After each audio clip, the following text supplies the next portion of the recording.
Hey, welcome to another episode of the Face Ripper Records Tear Your Fucking Face Off podcast. I'm joined today with Preston, aka Malevolent One, aka Lord Chaos. That name you'll be a little bit more familiar with, as of course we represent him and his music here with the label.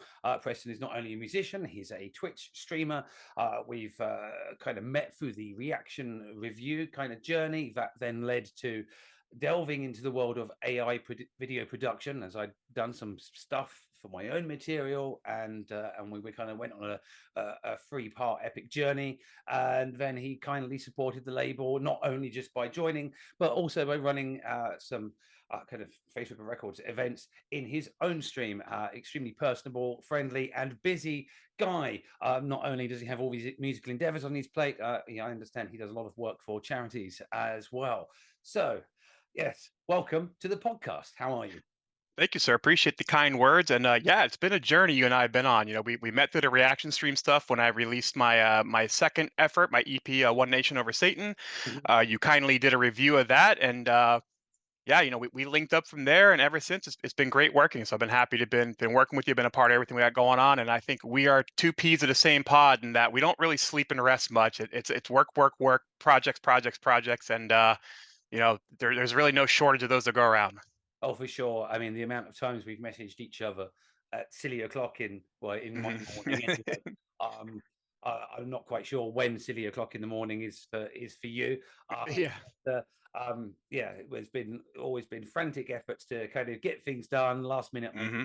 ideas, and it's always great to meet a like-minded person. Yeah, absolutely. I wouldn't have it any other way either. It's just kind of the way I've always been. Everything's like sideways on fire. Like if you give me a deadline, it's going to be at that deadline. It's going to be great. It's going to be everything you asked for. It's going to be delivered, hand wrapped, signed, sealed, delivered, perfect little package. But it's going to be coming in sideways on fire at 11:59. Yeah, yeah, absolutely. This is the way I work. There's a lot of procrastination involved, there's Hmm. distractions, and this is a lot of my kind of ADHD side of me. But the deadline is always hit, Yeah. and yet in the in between times, I've still managed to do 101 extras as well. Um, Right. If you're like me, it's probably like I get 60% into something. I'm so engaged in it. And then it's like, oh, look, this new other shiny thing. And then I get that to about 60%. And then it's just a matter of like, okay, which one of these things I want to try to finish today? One of the things I've learned as running a kind of a label such as it is that we are a collective of pretty much similar attributes, Oh, for sure. and I get frustrated when someone just suddenly has a massive kind of outpouring of stuff, and it's like, all right, now here it's all that, and then that then adds to my task list, which is that's all well and good, but I've kind of one, it's nice because I'm not the only dysregulated person that is suffers from mania, apathy, disappearing off to do some wonderful project and then coming back with everything. So that's kind of good. But also, I kind of realize some of my own behaviors are probably insufferable to others, because sometimes there's a sharp end to that kind of behavior as well. So Yeah. We chatted. It's like, I don't really watch TV. I know most, at least here in America, like the big thing is like, you have your dinner at your family and then everybody kind of goes off in the living room and watches TV. Or maybe now, you're on your own devices and stuff. But like I don't really sit down and watch TV. Like when the wife and kid go to bed and the family time's done. It's project time. It's coming out here. It's working on music. It's working on guitar tabs. It's charting music for the ROCKSMITH game. It's working on a stream. It's doing video editing. It's setting up the next charity event, or setting some things up for Face Ripper Records, or just anything I can do that's kind of progressing those initiatives forward. I don't really sit idle very often. As much as a gamer as I used to be, like I don't even game that much anymore, just because it's like I feel like there's projects out there that I could be inching forward rather than sitting back and enjoying myself, and maybe I'll get to a burnout and a red line at some point, but that day's not today. I have an Xbox. I was an avid gamer. Now I find all the games formulaic and predictable. Two, I'm always worrying about projects and stuff if I get involved in it, which means by the time I've selected anything and got started, I'm now want to focus on something else. So my Xbox, which cost me a pretty penny, is kind of relegated to occasional YouTube use, but Right. but mostly it's attached to the second. Still got two TVs, one here, one there. and it's attached to that one. And sometimes that has or just a white video to give some extra light when I'm doing late night. Brilliant. It's It's a a very expensive light. very expensive light. Yeah, indeed. Maybe like a space heater a little bit, kind of warm yourself up. Yeah, yeah, it does provide a bit of extra energy for the room, but yeah. Right. Um, but anyway, we are diving quickly, of course, which is all brilliant. But for those that don't know you, or for those that do, I mean, let's start with sharing your story. I know it's a bit sort of passe when it comes to podcasts, but you know, Sure. where did it all start? I mean, you're a guitarist. I know that Yeah. much. Composer. I know that much. You talk. You talk.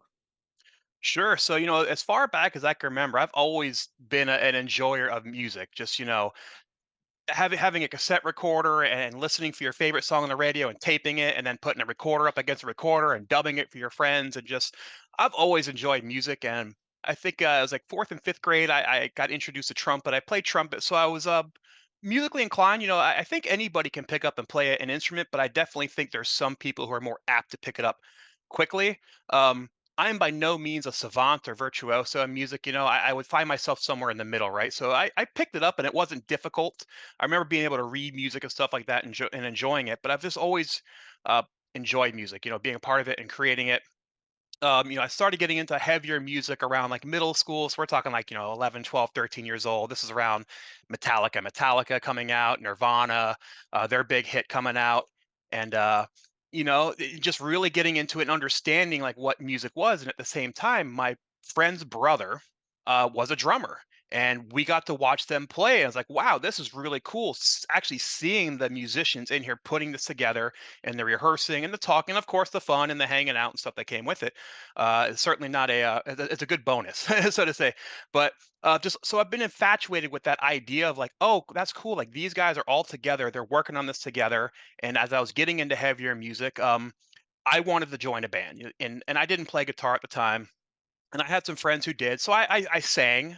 I went and picked up like a cheap Radio Shack, which isn't even around anymore. I'm showing my age. A Radio Shack little like $25 microphone, and like I was using a guitar amp that must have been like 10 watts or something, like for the output. And I used to sing in chorus in middle school. Like I fancied myself, I can hold a tune, but I'm certainly not going to go run Broadway or anything. So hey, I can't play guitar, but I want to be in a band. So we got some buddies together, and I sang, and we did the whole cover thing, playing Metallica and Nirvana and all those things, and a couple originals. Uh, but through that, I had the guy in the band gave me one of his guitars, just a real cheap old guitar he had. He's like, hey, if you're interested, I'll give you my guitar. And away to the races I went. That was just, what I did from the time I woke up till nearly the time I went to bed some days. It was just I woke up, started jamming, would eat, go back to jamming. And I'm not even kidding. It'd be 6, 7, 8 hour marathon sessions of just like trying to learn and play and just making noise with this thing. And not too much more from that, right? So a couple bands, nothing really ever came to fruition, just no money. Someone couldn't pay the rent. Someone had a crazy girlfriend and we broke up, or someone, just all the tropes that happen when you're trying to be in a band. Yeah, yeah, yeah, yeah. And so nothing really came of all that. Just, some high school, friends and bands and stuff. But right at the time, let me go back a little bit. Uh, I was interested in recording. I go back to like I've always been like a picture taker and a videographer. Like I've always enjoyed like getting the shot, capturing the shot, and that kind of, I think, melds itself well together too with some of the music stuff. And once I learned about recording, I picked up a little 4-track tape recorder off of some guy. I used to be like on a Guitar Tab forum. This is like, I don't know, 1997's internet, like on AOL or something, like on some AOL board or something. I was part of a Guitar Tab group, and someone was selling a 4-track recorder, a tape 4-track recorder. So I bought that and started messing around with kind of recording. I said, wow, this is a lot of fun. I can actually record my thoughts and ideas down. Mhm. And I just kind of became infatuated with the idea of recording my stuff and being able to do it. Now, again, this is a 4-track, so it's like, bouncing things to a left and right channel, then getting myself 2 more free channels. Mm. And this was right around the time digital recording started becoming more prevalent and available. You could actually get a sound card. It was easy to get your computer or your guitar cables into it and stuff. So I started messing around with digital recording, and just started recording some of my own stuff, just using a drum machine and just these ideas and song I had. So I didn't really have a band necessarily. It was just me and these songs, but I still felt these songs were good enough and they deserved to be kind of preserved in some fashion. So I'd make these demos as best I could with the equipment I had, and again, hanging a mic from a whatever, a rod, and putting a pillow over it with a 20-watt amp and a distortion pedal, just, just trying to futz my way through it. So I think that's a lot of words, to say, I've really enjoyed music. I've been interested in the recording aspect. So I've always enjoyed kind of recording my own music. So that probably takes us back to like 2000 or so. And I was like that probably through the early 2000s, 2010s, just kind of whenever I'd get some ideas, I'd play and jam when I could, and I'd record what came out good, work those into songs, make little demos. And maybe over the course of, from say 1997 to 2011, I probably wrote 17 or so little ditties, some more complex than others, some more basic. The earlier stuff, just the little three chords and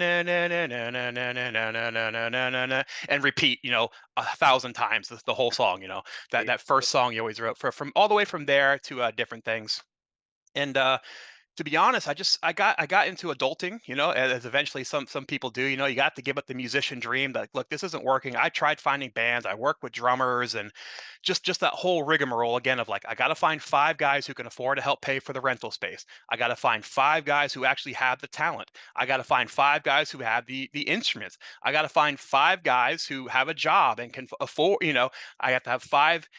Then if you get all of these things together, you But it's have like a tenth of a percent of a chance, like. and they have to be the same 5 people. That's the hardest bit. Yeah, yeah, yeah, and they don't have crazy girlfriends, no crazy drug problem, so getting all these things together, I just got tired of that song and dance of like, go try it with a drummer, it works for 2 months, he doesn't like it anymore, oh, I don't like it, and then starting over, and it just got to the point where, it's getting older, I had family and stuff to take care of, so it's like, look, I'll continue to kind of write and record music, but I'm not gonna pursue this band and this dream of touring the world and getting the record contract and the whole thing, I was realistic with it, especially in the style of music we do, right? Extreme music, death metal. Take all those things where I said the 5 people have to be, and then put that in death metal. So now you're just taking your window, and it's just even like shrinking even more. It's like, so do all this hard stuff for like literally no money. And my passion in it wasn't enough that this is what I wanted to do, eat, live, breathe, sleep, and I was gonna grind it and make it happen because this was my life's purpose and my life's meaning. As much as I enjoyed it, I kind of at one point said, hey, I gave it a shot, the juice isn't worth the squeeze for me, but I still enjoy creating the content. So that's what I've always done, and that's kind of where Lord Chaos came from. And I could segue into that if you'd like. Yeah, that was going to be my next question. So, Lord Chaos, Mhm. where did it come from? Yeah, um, it's one of these things in hindsight. It's so dumb because the way I've stylized the spelling of it with the O being a zero, you can't search it, you can't find it. Yeah. Dumbest thing ever from a marketing SEO standpoint, like dumbest move I've ever made, like hands down in this musical venture. But where it started from was, again, we're going back to AOL days. I had a handle, Lord Natez. That was my screen name, so Satan backwards Natez, and the O was a zero because somebody had the regular spelling of that. So I just put the zero there, and I fancy myself kind of a hacker, little elite kid. I used to do all sorts of computer, not hackery, but so the whole zero, to instead of an O was already something I was used to in that culture.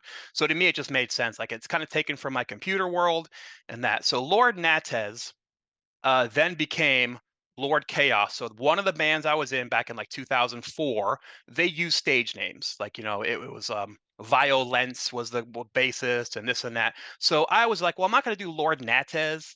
Let's just do Lord Chaos. That sounds cool to me. I'll stylize it the same. I'll put the O for a zero on Chaos. I'll do KH instead of CH. It'll look cool.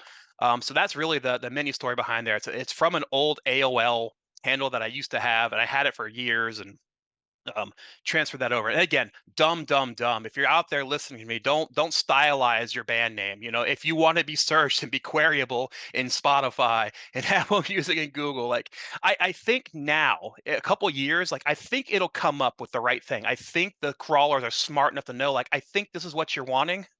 But for the beginning there, like it just didn't come up. Like.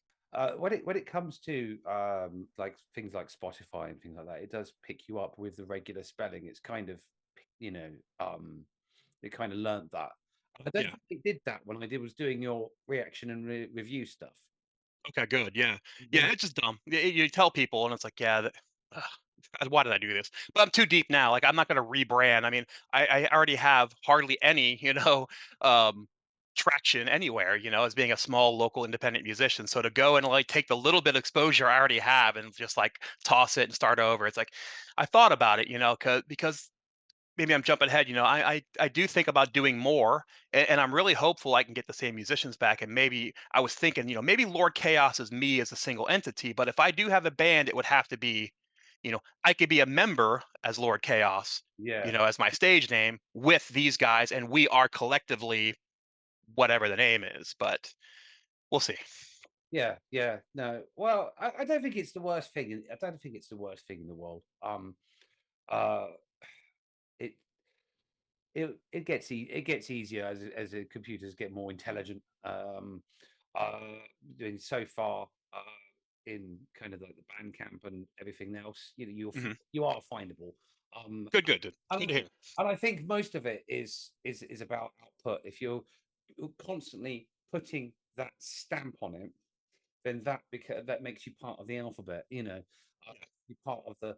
It makes you even easier to find, and then it goes, okay, so now we know what we're talking about because we can now pull information from here, there, everywhere, and everywhere, and everywhere else.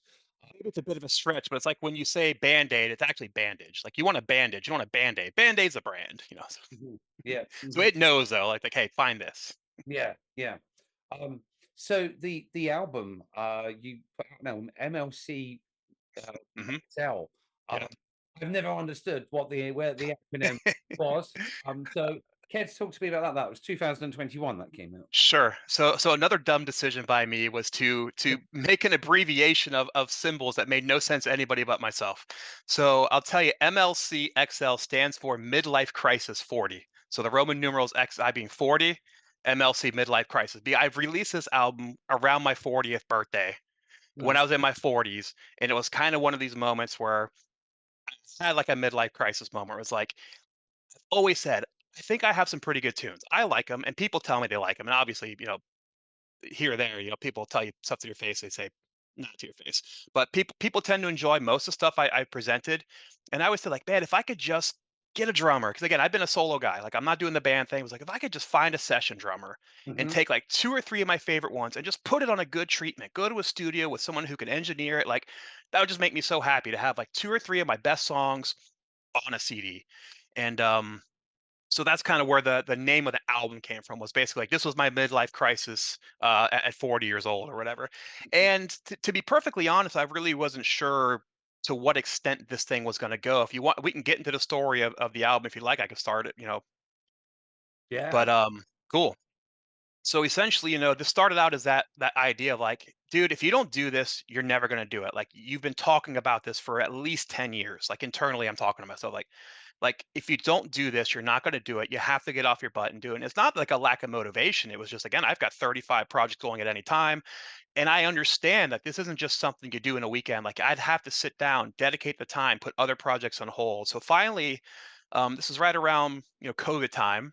And we start getting some stimulus checks over here in the States. They're paying out money. And it's like, hey, I don't feel so bad because I put into the system, right? I put a lot of money into that system. I don't get a ton of it back. So I'm like, hey, I don't feel too guilty taking my money back, So, and the checks were pretty good, and I said, well, I kind of just have this extra money. I'm kind of in this motivational aspect to kind of do this. Let me go see if I can find some session musicians or something. Hmm. And I was turned on to Fiverr, and luckily, I found a good drummer there. His name was Roman Vreshnik. He's from the band Catastrophe out of I think it's the Czech Republic, and he was offering his services there, and it was like, I will do just a stereo mix for this much. I will provide all the stems for this much. I will mix master for this much. And looked at his prices and reached out and said, hey, I'm interested in doing two or three songs. Like, could we get a bulk rate if I did this or that? And he said, yeah, sure. So basically, I recorded some scratch tracks out using Reaper, taught myself how to use Reaper. Again, I've done some recording and mixing before, so I kind of have the idea of splitting tracks and multi-tracking and, arming tracks and when they're muted and not. So I understand. I'm not totally new, but I've never like in this kind of venture have done this where I'm going to be sending files and I have to have the right bit rates and all that stuff. And I have to worry about these things now because these are going to be files that are going to be sent out and they have to be, everything that's got to be just right so they can take them and use them. Um, So yeah, so I got some scratch tracks over to him, just kind of on a click track, so he could do the drums. He sent the drums back, and then I just recorded my guitars and bass. And it's such an amazing time to be alive because all these music plugins now, like the Will Putney suite is what I was using from STL Tones, I think it's called, right? Mhm. And look, professional musicians will know, like, "Pff, I can hear that's a plugin. You're missing this, you're missing that. But for somebody who has no idea how to really mix or engineer, to be able to like pick a preset and tweak it a little bit and be on your way was amazing because that would have been a week or two of pre-production just sitting here futzing with knobs and recording it against the drums and seeing how it came out. So to be able to quickly do that what was very encouraging. So between a really cheap uh guitar style plugin for the audio, the sound, and Reaper being like 75 bucks, which you don't even have to pay for it, but it's like it's 70 bucks. I'd rather just give it to somebody. It's a good product. I like it. So between Reaper and doing this, I basically recorded all the guitars myself, overtracked, dubbed, all that stuff, edited where I needed to, and lined these things up and did the bass. And then I started thinking, well, I'm this far. Wonder if I could find someone to sing on them because they're instrumentals, and these songs have been instrumentals as long as I've had them. MLCXL is essentially like 14 of the 18 or so songs I've written from the past Mhm. plus 2 songs that were, like, partially written but never recorded, and 1 brand new track that I wrote during the recording session, so to put that in perspective. So, yeah, so I'm like, "Well, maybe I can get some vocals on it," and I'm looking at how much money I have left, and sure enough, another stimulus check comes. This is I'm like, "Well, wonder if I can find a bass player," So found a bass player to put cool bass parts down on some of the tracks. And then another stimulus check comes like, well, I've done 3 songs. Wonder if I could do 10. And the thing just kind of steamrolled into, well, I'm already doing 10 songs. I wonder how much it would cost to actually put this on a CD. I wonder if I could get a cover thing made. So this all just organically from the idea of, hey, you should do this.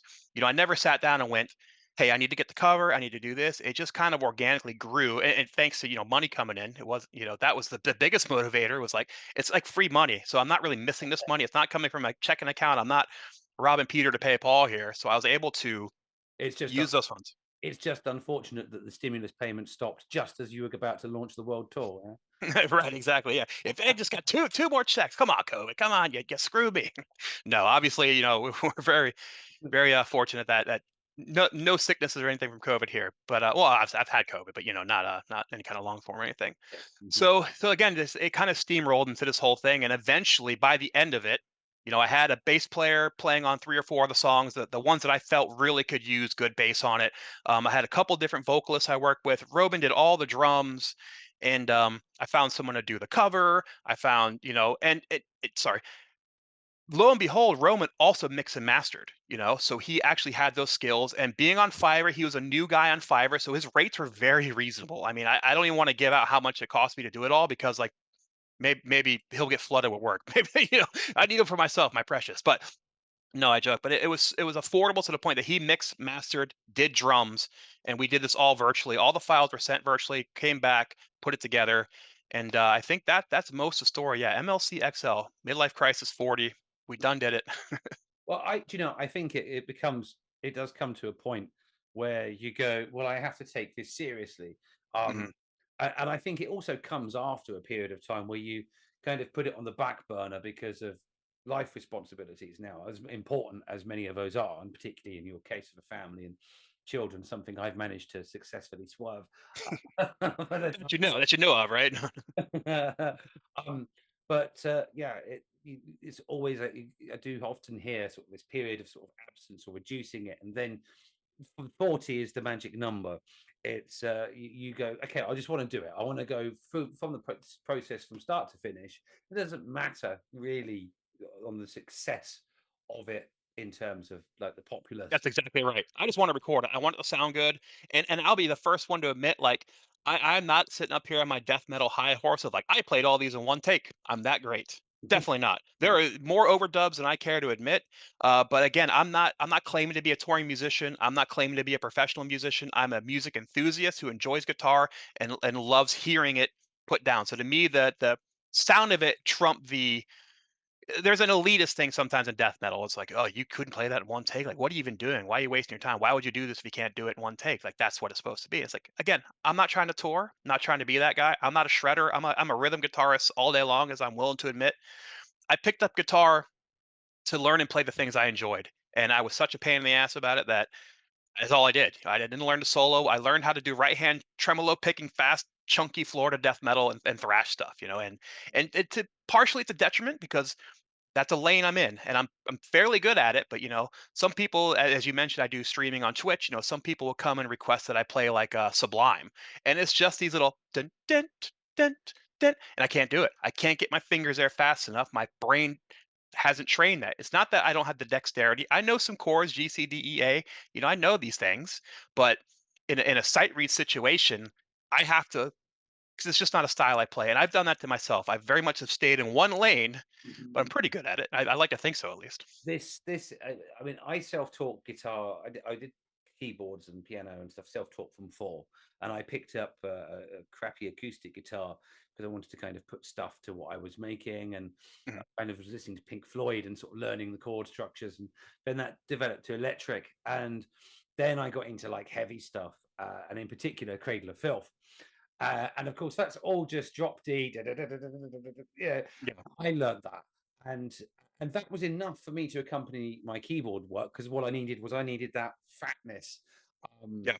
Occasionally, when I solo, it's so project related that I have the flash of inspiration, and suddenly it all seems to happen on a sort of, a random sort of virtuoso is kind of popped into my brain for that Yeah. take, or for those takes in segments that I've. I'm sure we can all relate. I've been there. I've had that weird moment of clarity as a non-soloist where it's like I have this idea I'm hearing, and it's not going to be like you know arpeggios or anything, but it'll be something that'll or add to the music. There's a song I did, The Skin That I'm In, the solo in that. Don't ask me to repeat it. Right. That did come out as one take, and that was me just fucking about. And I was on my own, and I was like, did I just really do that? And I did, and I left it out that. Um, and yeah, so but to be able to replicate it, I'm very much kind of stuck in that rhythm lane as well. But to say you're a music enthusiast, you are a musician, you are a composer. Um, it's just our way of going about it, and it doesn't matter if you're gluing bits together. The fact is that you're doing something that is inherently part of you, and it has some value to you.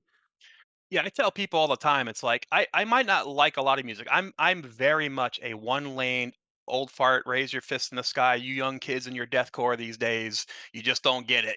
I'm very much I know what I'm into, the lane I'm into, and but I still love hearing new things. Even if it's a style I don't like, it could be deathcore, it could be, Lorna Shore type stuff, Job for a Cowboy. Those are things I'm not typically into, but if I've never heard the song before, I want to hear it at least once, because then at least I get an idea and it's a more of an understanding of what is and what is not, as hippy dippy as that sounds or whatever. But I just enjoy the experience of listening to it and like, look, that sucked. I didn't like it, but I've heard it now and it's different. And my brain was stimulated for those few minutes of at least the active engagement of listening and understanding it.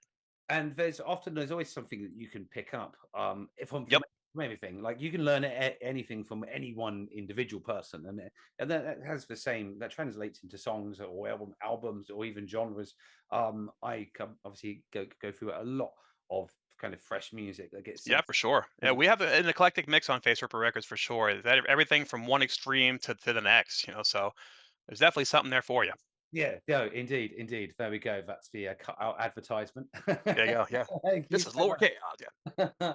much. So what I'm really super interested in is you've done this kind of midlife crisis album. That it's been a couple of years, and Yeah. One Nation Over Satan. Now, I have to say that I absolutely love this EP. Like, Thank you. you've got me doing on the kind of working with you on these on the videos, Mhm. um, and of course, this involved multiple plays because I'm Yeah. constantly whatever.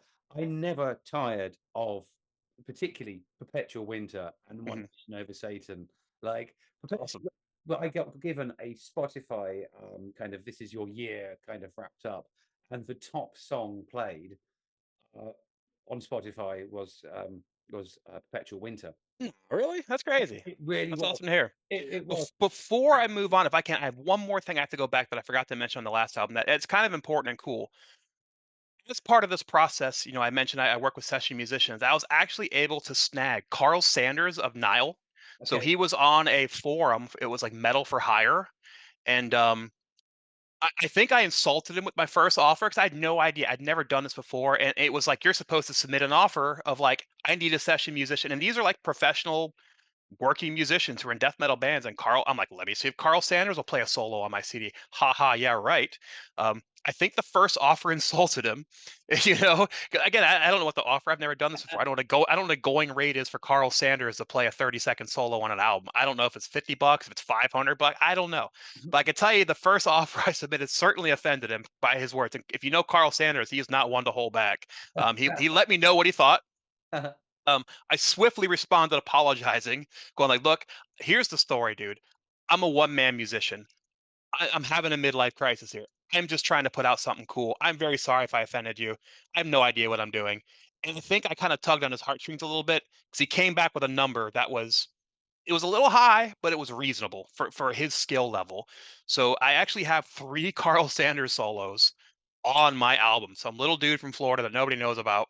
Carl Sanders of the Mighty Nile rips 3 solos, and the solo on the song Freedom is almost impossible. I mean, I haven't seen anybody that can play it on sight read and ROCKSMITH. It is one you'd have to sit down. I mean, it's arpeggios all up and down, all up and down. So if Oh, you're into Nile and into Carl Sanders, that's a cool little bonus hint for you. He's credited in there, so if you go to Metallum, he's in there for it. I also got to work with Kyle Simmons. I always forget which it is. So he was the singer of Malevolent Creation and Hate Plow, who are 2 of my favorite bands. I'm a huge Malevolent Creation fan, and they're in Florida. I've met these guys at all the shows, and to say I'm friends with them isn't much of a stretch. I'm not going to their house and having tea, but we chat all the time at shows. I'm in on guest passes. I'm getting shirts for free and stuff. I'm a bud, I'm a pal of those guys, and I've done a lot of video work for them and just, back and forth. But I reached out to Kyle and I said, "Hey man, this would be a lifelong dream if you'd be willing to sing on one of these songs." And he actually did, on the song Nowhere Nowhere. Kyle sings vocals, and it's a cool story tie-in because him and Brett Hoffman, the original singer Malevolent Creation, kind of had a stalker theme going back and forth with each other. Like one person did a song on this one, then he did a song on an album, then I think they did a duo together, and they had planned to do another one. And unfortunately, Brett passed. He had colon cancer sudden. I mean, it was like we found out about it in December, and by July, he had passed. So they never got to do that duo together. And Kyle graced and honored me with the occasion to use the song idea that he wanted for Brett on my album as a way not only to help me being a big Malevolent fan, but to pay homage to Brett as well. So that was just a really cool life moment. Like one of my favorite singers from my favorite bands is singing on my little album that again nobody nobody knows about, just this little dude from Florida or whatever. But so anyways, I forgot to mention that. It was a really cool kind of tie-in to that. Certainly if we want to talk about that we can, but I'm also happy to move on to the EP. Yeah, no, that's um, there, there's a lot. People don't understand that reaching these types of kind of heights and associations. These musicians, they are gods in one way, but they are men in every other way. And all What's the the old saying, like they put their pants one leg at a time just like everybody else or whatever, yeah, exactly. And all you've got to do to, I say all you've got to do, but what it helps to do to progress your career or to get a nugget of information or just to sharpen your aim is just send that email or send a message. Yeah, it's in today's age between Facebook, Twitter, Instagram, TikTok, whatever things has come along, like people are more accessible than they've ever been. Hmm. Yeah, Yeah, and just ask. All you can do is ask. Like I said, when I emailed Carl, I knew it was probably a low number, but I had no idea. I was like, the worst I could do is ask, and he says no, or I don't get a response. Like, but at least I tried, and I feel comfortable going, hey, at least I tried. yeah, absolutely.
Yeah, sure. or however you want to do it. Okay, so welcome back. What you just saw there was some excerpts of the 3 videos that we worked on together. So back to the One Nation Over Satan EP. The tracks are as follows. The first one that kind of has themes of the man sort of journeying his way to hell, discovering that he is now past and he is now sort of going into this descent, and then kind of realizing that it's not such a bad place, and kind of coming to terms with that. The second track, Perpetual Winter, this is kind of an insight into, I suppose, depression, and the kind of the feeling that it never sort of goes away. If corrects me if I'm wrong. And yeah, it's that classic nihilistic black metal. Woe is me. I'm trying my best. I just can't get through it. I'm gonna end this. Like. Okay, yeah. And One Nation Over Satan, this seems to deal with perhaps every malfeasance of human society, and in particular, kind of politics and religion. If you want to expand on those concepts and, Sure. and how you arrived to write those. Yeah. So, in the recording process for MLCXL, the last, my first album we talked about, I as I was warming up, would just be kind of playing and jamming, and I had a couple riffs, and there was this riff I kept working with. The One Nation Over Satan riff was one of them. That main riff, the da na na na na na na na na. I had that riff, and I just kept noodling it, and eventually got some pieces to fall, and I'll back up a little bit. As far as my songwriting ability goes, it's for a long time, I'm better at it now, but a lot of times it was almost like throwing a dart. Like I would just play and just hope the guitar gods gave me some inspiration that day and something cool came out. And I would record hours, and pick out a couple riffs. And one of my biggest issues, I can always create one or two cool riffs, but how do you wrap that into a song? Where do you come back from it? Where do you go to with it? So that's always been a struggle. Sometimes it's easier than others. I could say that the song "Like You" on my first album was the first song I wrote that just almost wrote itself. The Mhm. first riff came out, I had a second part to it, I found a bridge for it, it wrote itself. But most of the time I have these like verse and a chorus, but I don't have a bridge. I still have to work on a structure. So um where I was going with that. Sorry, but a lot of the songs on an album were like I had that riff, and eventually it was just a matter of noodling it out and finally kind of expanding on it. The lyrical theme for that one, for One Nation Over Satan, the actual title track, as silly as it sounds, it being a Florida death metal guy, right? The whole Satan devil thing. Not that I certainly worship the devil. I'm pretty much like a deist as far as I could tell. Basically like, hey, I'd be silly to think that this is just all an imagination. But outside of that, I'm not praying to a deity. I'm not looking up. I'm not looking down. So the whole concept to me is more of a good versus evil, right versus wrong. It's symbolic more than it is physical entities and these things that are looking over our lives. So whenever we were singing the Pledge of Allegiance in class, I would always say instead of one nation over God, I'm like, man, it's more like one nation over Satan. All these people out here are doing bad stuff. They're not godly. They're more devilly than I've seen my experiences. So I would always muse in my own head, like, yeah, one nation over Satan with liberty, and all that stuff, just as a joke. And I'm not a big lyricist. I'm not a writer. I'm not a poet by any means. But that was a couple lines that I'd always had that I was like, I think I could make a theme out of this. Again, like I fancy myself. I'm like a project manager in my real life, so I'm very good at like, working with groups of people and understanding and assigning roles. Like, hey, I need you to go do this. These are the things we're gonna do. We're gonna come back. We're gonna meet. So I had no problem handing that kind of stuff off. And like, hey, here's some ideas I have. The idea of there's an angel and a devil on your shoulder, and more often than not I think people are following the devil versus the angel, so it's more like it's one nation over Satan, less about one nation under God. And the lyrical theming is basically just pointing out that the hypocritical nature of our highest political leaders, our religious establishments who claim these things, and then it come to find out they're molesting kids, they're doing all these terrible things, and they're supposed to be the example. So that's really what that song tackles. Perpetual Winter, as you mentioned, is really just that quintessential black metal "Woe Is Me." That song actually is a collaboration with my friend. She is a poet, and she would always post these things on Facebook. And I said, man, that would make an incredible black metal song. Like, a lot of it could have been kind of wandering-ish, but like, man, you've got some nuggets in here that can make a good black metal song. And she'd always laugh. And when the album came around, I said, hey, would you mind sharing all of your poetry with me, and I can go through and try to find some good bits. And that I did. I went and picked out some really good lines. And again, I work with somebody to kind of say, I like these lines, but I need to figure out what the singing cadence is going to be and all those things. And that song started organically writing itself, and it became. She had the term, and there's something about something something something this perpetual winner, and Yeah. I gravitated right to that, and basically started building around that. When I write a song lyrically, which is only that's I've done 3 now. One Mhm. Nation Over Satan, I wrote probably 60% of the content. Perpetual Winner, I probably wrote 30% of it with her help, and the song The Great Reset on MLCXL, I wrote pretty much that whole thing. But again, I'm not a poet, so to me, it's like I'd write a line, I'd find a rhyme, and then get the cadence, and then start plugging things in, and like, nah, it doesn't work. Let me try this. Let me do that. It's painstaking. It took me weeks, like it's certainly not my expertise at all. But anyways, Perpetual Winter came about. Basically, took her poetry, threw some different spins on it. The theme started coming out. I started being able to kind of piece it around, and I love thematically. We talked about this. I think we did the review video, maybe. Um, if you listen carefully, like the tagline at the end of the chorus is different every 3 times. Even though it kind of starts the same, that last little rhyme is kind of talking about the journey. If you really listen to it, it's like this sucks. Whoa, this really sucks. I'm ending it. Like it basically he's walking you through his thoughts of kind of the world and everything in a very whimsical black metal way where like I'm not really coming out and saying it. And I did this on purpose, really. I didn't want to use the word I for as long as I could in the song. I didn't want the listener to understand that this was a person necessarily and their struggles. It's more of a theme. And if you wanted to interpret it like that, you could. But eventually I kind of reveal that this is a person struggling and you go through that. But at least for the first half of it, you kind of wonder, is this just kind of this almost nonsensical, kind of sensical, flowy song? Or and eventually it does have meaning and a theme, and again, these basically, hear my final whisper, black as the light of my perpetual winter. I'm dying. I'm done. I'm done with it. No, it's cool. It's really interesting that the approach you've taken to the lyrics on them, because they're exceedingly good. It's as captivating as the music is itself. Um, I find when I write lyrics, I don't tend to sort of struggle too much. But one practice I kind of adopted for myself to kind of sort of expand the knowledge, and I advise others to do, is get 2 tabs open, and one have rhymezone.com in there, and the Yep, other I did that for sure. and the Yeah, and the other one have a thesaurus, because you yeah, because you can write and then you find another word that means the same thing, and you get to rhyme with that, and over time yeah. your kind of natural go-to knowledge just it expands. It for sure helped. I did almost exactly that, and that's where I'd get these words. Like, what's a word that it means this, but it's different, and I could find one that had 2 syllables or whatever, and then that would open like, oh wow, that's a cool word that means something I didn't know it meant, and I could actually rhyme that with this. Okay, let me move these down here now because that would be better in the verse versus the chorus. Let me change the chorus.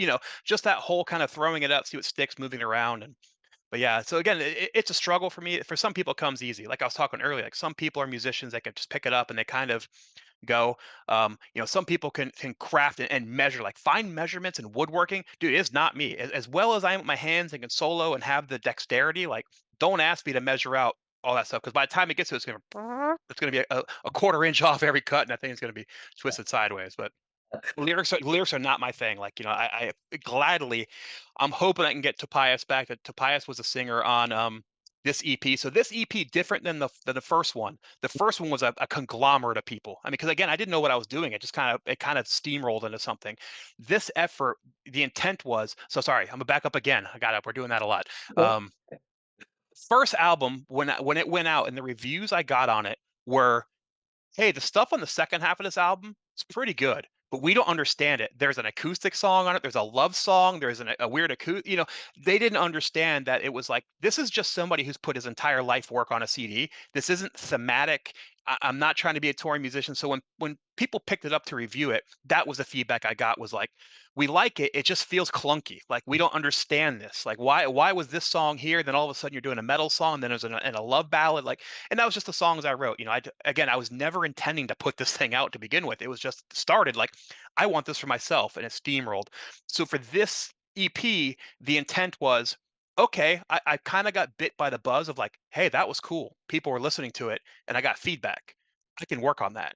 So the idea was, okay, that's your feedback. I got you. I got some songs still to go, and we're going to make them all in the same style. It's going to have some thematic approaches to it that kind of go across the listen.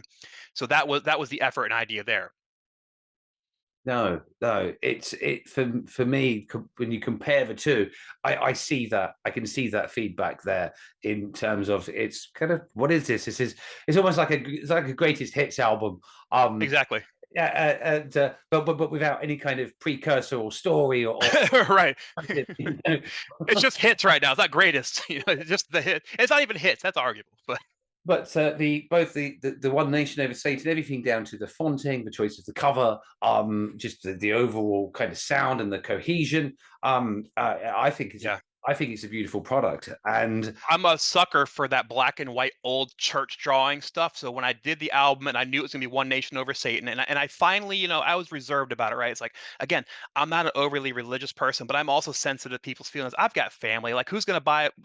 Half my family gonna buy this thing. It's got Satan on it and big old devils on it. Whatever. But I said, you know what? Again, it's a musical venture. It's a thematic thing. Those who like it are gonna like it. If they don't like it, I don't care. But I love that old ink and white paper drawings from like those old church books that you can find where there's horrible things coming and the things are coming up from the ground. So I again commissioned somebody on Fiverr. I found somebody who kind of specialized that, and I said, here's my idea is, again, it's One Nation Over Satan. I need to have a city that's being infested by things coming up from the ground in a black and white photo or a drawing, and by God, that's what we got. yeah, well, did he get that on the first attempt? First attempt. Wow, I'd love to be able to do anything like that. That me putting pen to paper, I destroy stickmen by Not me at all either. Nope, not my handcraft one bit. yeah. Like an art class in like seventh grade, I got a strong C minus. It was like I'd give you a D if I could, but you tried. Like Oh dear. So with that kind of One Nation Over Satan, the perfect kind of package and the development, what's next? Please tell me there's something next. Sure, absolutely. So really we're wrapping up the tour on this. So as of this recording, we're about a month out from this thing being out for a year. Being a Rocksmith streamer, I did the Rocksmith tour. Literally, I went to Rocksmith streamers, requested my albums, I got it charted, requested these songs, had Rocksmith streamers play it. It tipped out handsomely. Every time someone played my stuff, I wasn't just going there panhandling. I gave them a little tip, said thank you very much for playing stuff off my EP. If you're interested, here's where you can find it. So we did a whole Rocksmith tour. I've worked with you as well now to make videos for all of them. I was really interested in the AI video technology and the idea of it. And I tried working with a couple of people on Fiverr. And I think, as we've talked about before, there's some incredible people who know how to manipulate the AI for a 15 or 20-second clip. But Mhm. to be able to take that and put a theme to it and have the AI react to the lyrics at the right time, that's what I was missing. And when I saw your video, I said, this guy is actually doing what I've had in my head. I just can't get someone to do it. So you and I have now been on the venture and have recorded 3 AI videos for all 3 tracks. Mhm, mhm. And I think we're looking on releasing that as a trilogy here in the future. So really, I'm at the tail end of this cycle, so I'd call it. I've worked with Metal Devastation Radio PR to begin with. They also did my MLCXL promo to begin with. So I work with them to send out some email blasts, had a couple articles written, did the Rocksmith tour. I've done a couple other, YouTube SEO things with Fiverr people, like, try to help you get reach. And then, we started talking about the Face Ripper record idea. So it was like, yeah, it makes a lot of sense. I like the idea of what we're doing over here, just like a collective of like-minded musicians and individuals who are just here to kind of help and support each other and get the awareness out. So we have the 3 AI video trilogy to kind of come out as one video, all 3 songs back to back to back. which we didn't talk about in Exordium Inferni. The very first track, That was it. opening track, does include keyboards. So I had that riff, that I wrote that thing in like 2002, just that little piece of it, and the next progression. And another piece of it came like 5 years later, but it wasn't. And again, it was another song that was like 80% finished. I just had to find a way to tie some things back. And when I was making the album, I said, I think this could be really cool, but as it's written now, it's not going to fit the theme. Going back to like, I don't want someone to say, I don't understand why this song's on here.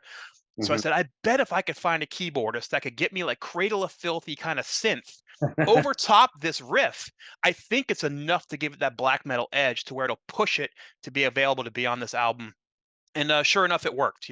It was a process. There weren't many black metal keyboardists on Fiverr. I found the guy that was closest, and it took about a month and maybe 15 back and forth of like, nah, it's not quite. That's too much. It's too bright. It's too this. That's too carnival. That's too circus. Like it was very like, like I thought, like a circus. So it's like, no, no, no. I need more enchanted forest, haunted house, less circus pipe music, or whatever. But anyways, we got it settled, and that's the intro to the album. And to your point, like the idea behind that song, Exordium Inferni, loosely translates to like the entrance of hell. I think, and the best way I could translate it, I'm sure the congregations or whatever are not the right way. If someone from, I think it's in Latin. I always find it funny when black and death metal bands start singing in Latin. So I wanted to kind of tongue in cheek that, because that's when you know they're serious. When they start screaming at you in Latin, it's like, oh god, they're incantating, they're trying to raise something, like it's serious now. This ain't your grandfather's death metal or whatever. So Exordium Inferni, I wanted to kind of play tongue in cheek to that, the beginning of hell, and basically it's the beginning of the CD. So it kind of all played together. That forgot where we were going. What were we saying? Sorry. I'm a million miles a minute. You see, all the time. I'm exactly the same. I When call it I'm shot out of a can is what I call it. Like sometimes it's just yeah, like, no, it's yeah, all and it's just yeah. No, it's fine.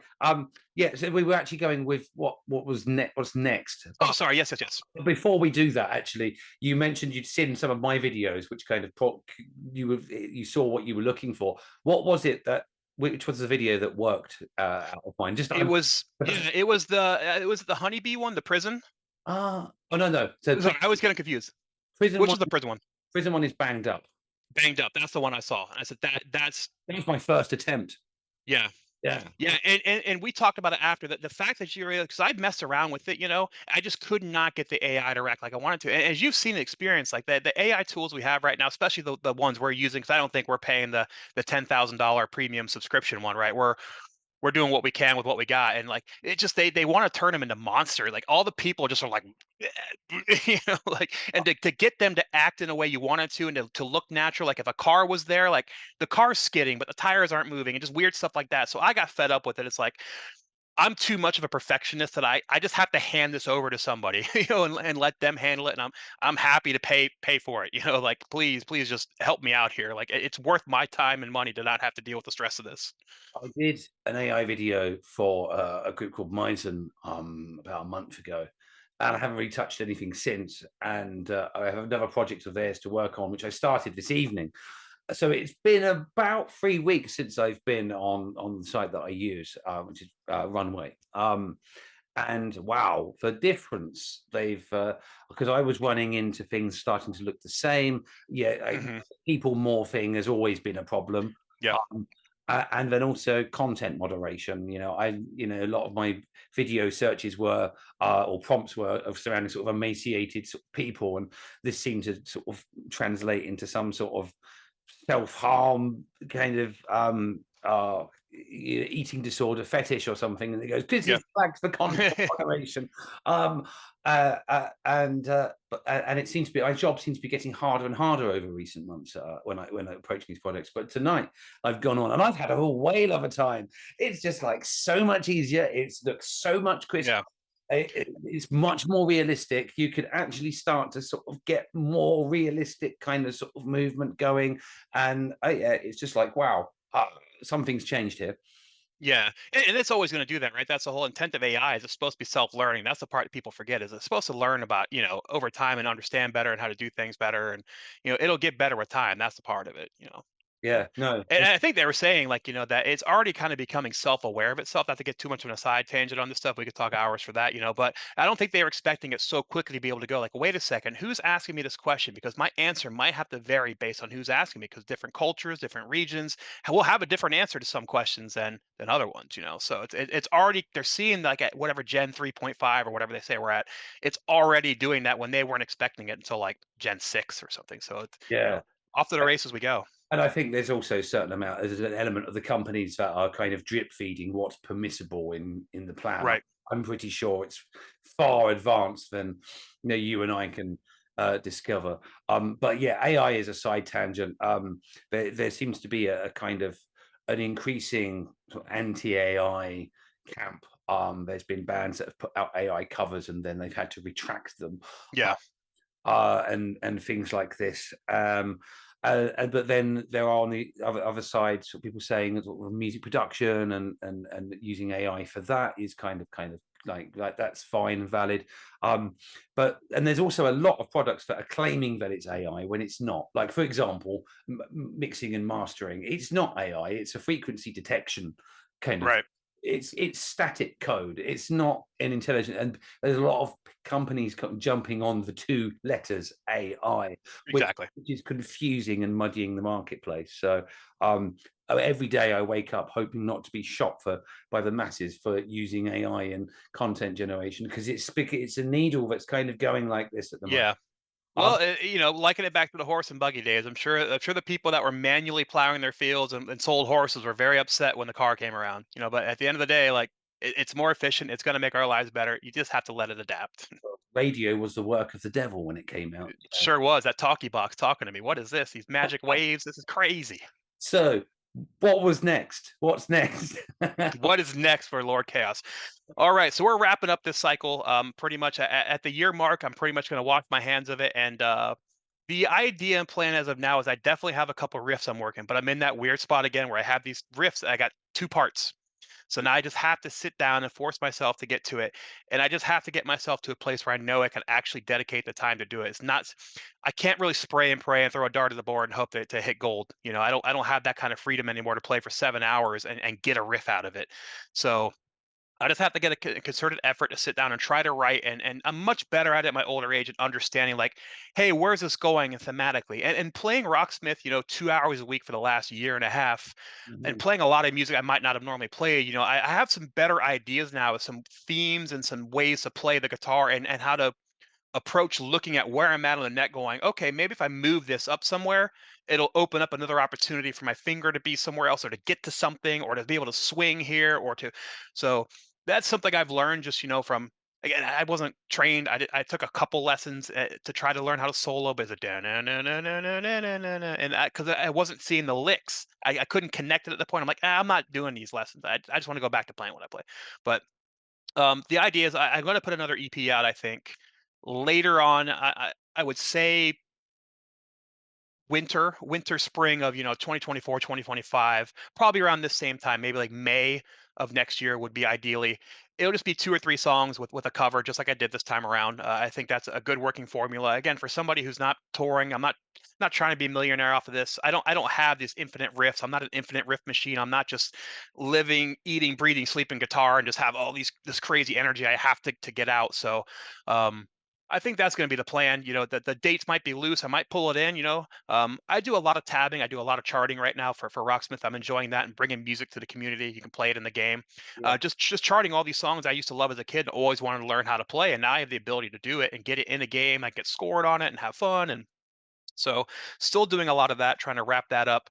But musically, that this thing's wrapping up in May. I'm going to kind of bit of a do one more full album playthrough on the stream or do one more something, and then just look to the future. And again, we'll do some more music, just don't know exactly when. I can only hope and pray to the gods or whatever that are around that I can get Tobias back on vocals, I can get Roman back on drums.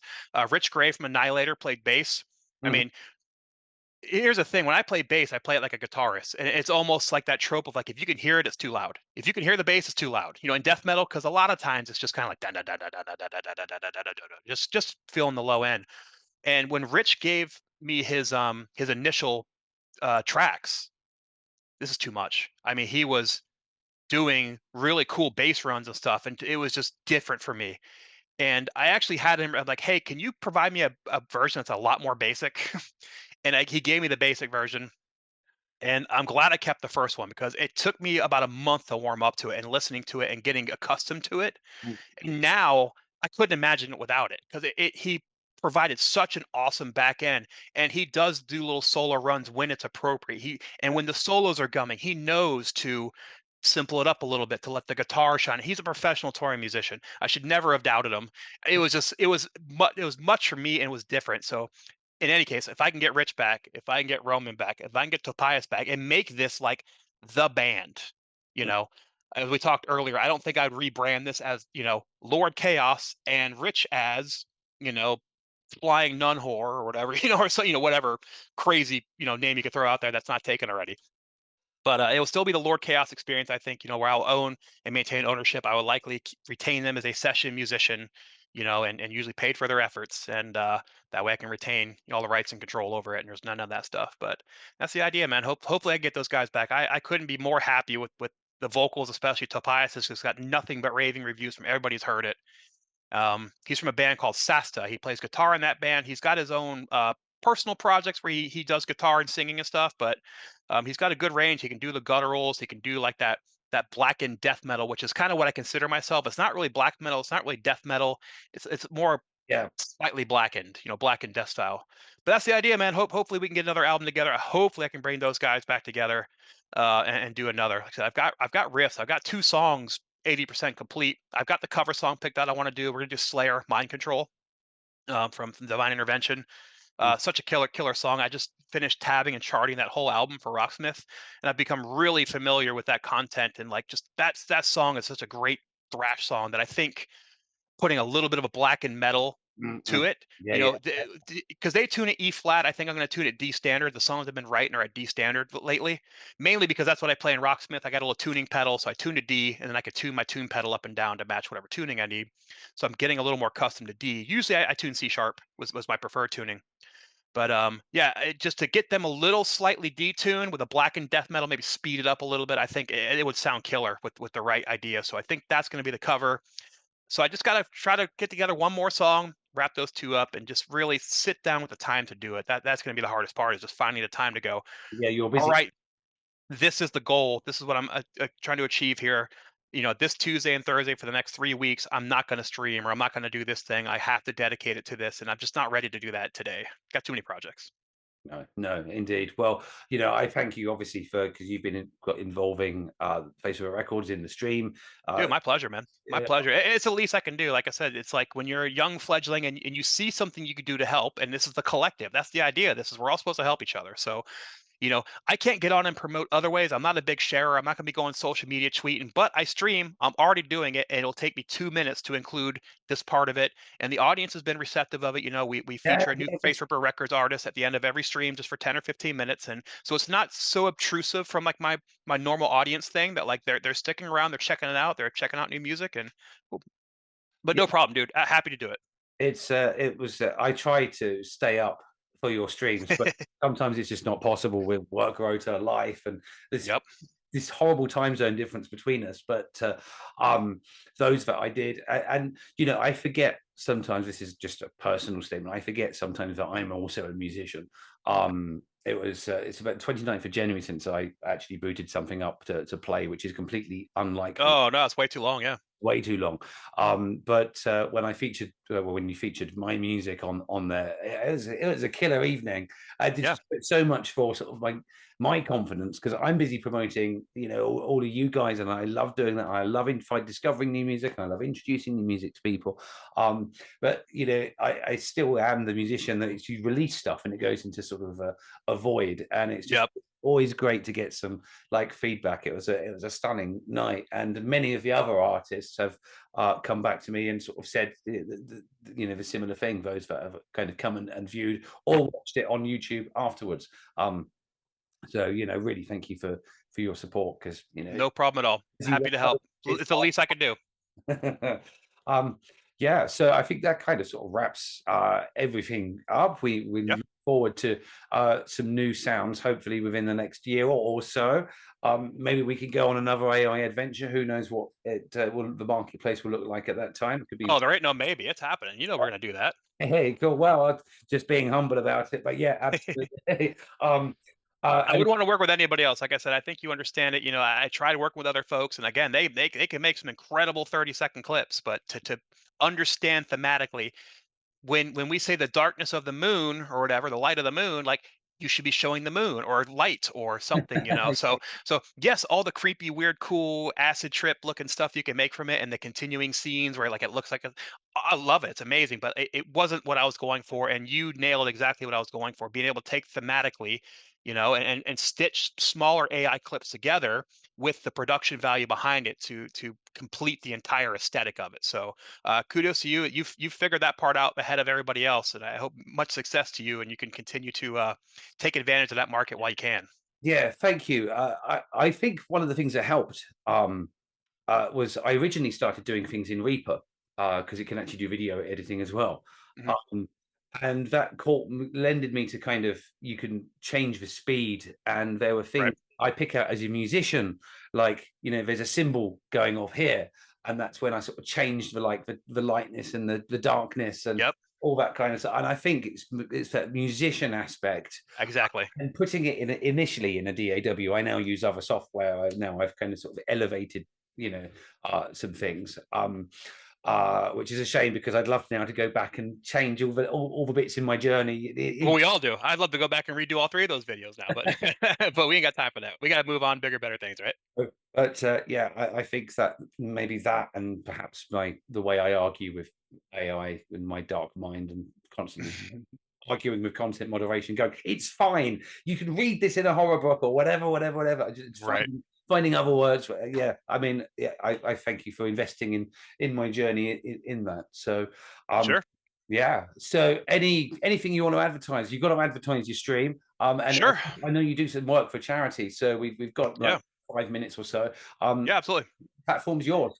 Okay, man. Yeah, so you can find me. I do stream on Twitch. My name on there is Malevolent One, so MALEV 0 LENT 1. Again, keeping with that stupid theme, so nobody can find me. But Malevolent One on Twitch. I stream Thursdays, 10 o'clock Eastern Time, United States, so about midnight. I'm doing it once a week. Just more fun. It forces me to play, and it makes me play things I might not normally have. People come and request songs. You can request, and I'll play through your requests. And we have fun doing that. As part of that, yes, I have been doing some charity work. So every so often, I host like a charity raid stream, we call it. So we'll start with one artist. You play, an hour of Slayer, and then we raid into the next person. And throughout that night, we all have a common charity that we're raising money for. So you can come watch, you can request, you can donate to the charity if you want. So we've been doing that. I've also been part of Unity Shred Fest. They do a very similar thing. They're the originators of it over there on Twitch. And they've got a cool Discord channel with a bunch of the streamers. So same thing. Basically, they do a whole weekend. Like from Friday to Sunday. It's just nothing but an hour of one band. You raid into the next band. You raid into the next band, and all the money you donate goes towards a good cause and a charity. So I've definitely been loving the ability to play guitar in front of an audience to raise money. We just raised $600 for the Humane Society over here in the United States for their good animal group that kind of help with animal rights and stuff like that. This past Christmas, we raised, I think it was like $1,200 or something like that for Toys for Tots. So a good organization to help kids have a good Christmas kind of thing over here. So I love the ability to use a platform to be able to do that. And it's just like, at the end of the day, it's music, man. We're all getting together, having a good time. So that's one thing. I do have a Bandcamp. You can check me out on Bandcamp again. It is Lord Chaos. It's L0RD KHA0S. Both albums are up there. For less than a McMeal, you can support your local friendly artist. And trying to think if there's anything else. I think those are really the two avenues. Again, just I appreciate your time, and thank you for everything you're doing over on the Face Ripper record side. It's not going unnoticed, and I appreciate it. I know everybody in the label appreciates it, and I just look forward to seeing kind of where we can take this thing and what's next for us. Yeah, absolutely. Well, thank you for coming on board with everything that I've been involved with. Your support. You're a very humble and kind guy, absolute asset to the community, and indeed any community. Appreciate it, sir. Thank you. And I look forward to hopefully being awake at some point to catch a stream or two in the future. Yeah, And we'll have to do some UK friendly streams here in the future. Like I said, we just started with this Thursdays for now. Just it happened to be a good night that works, but there might be some in the future we can do. Hey, this is UK friendly. We'll start streaming at 5 in the afternoon on a Sunday or something. You know, when I get a day, it's just hard. You know, you work a normal day from 9 to 5, then from 5 to 9 is your family time, and then at 10 o'clock is kind of when I start to stream. So it's dictated by that schedule. But you know, never say never. You might find me on a UK friendly stream here or there. yeah, well, maybe I could get you up on mine, because one of the things I'm trying to develop is do the same thing on YouTube. It's a sort of coming soon kind of Yep. element, but I don't really want to do it in UK prime time because a lot of my kind of people aren't UK like based or prime time. There's a lot in the States now, because that spans a number of time zones. Then on the other direction, you've got Europe, and it incrementally gets sort of an hour along, and it's finding the right sort of time to slot it in. But watch this space. All of the links and bits and pieces in relation to the Twitch and your music all going to be in the description below when you see this on YouTube. And yeah, give this guy some support. He's been absolutely amazing. And this is Sounds good. so Appreciate your time again. Thank you, everybody. Thank you for watching, and hope to see you all around. Check it out. I think you'll like what you hear. you definitely will. Cheers.